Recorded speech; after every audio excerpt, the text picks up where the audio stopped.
Customer number 4681. Now this is video number 5. Located where the roots were coming in. They're coming through this hole right here in this flange. There's a space.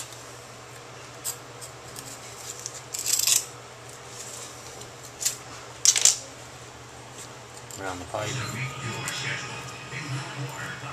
Roots are growing up around here. You can see it right there.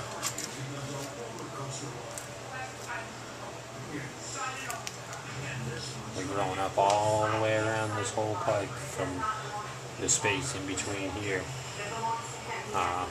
What we'll have to do is go down, break open the floor, go down, replace this piece of pipe with a piece of plastic pipe, and then cement it all the way around really tight with hydraulic cement, and it'll stop them roots from coming up.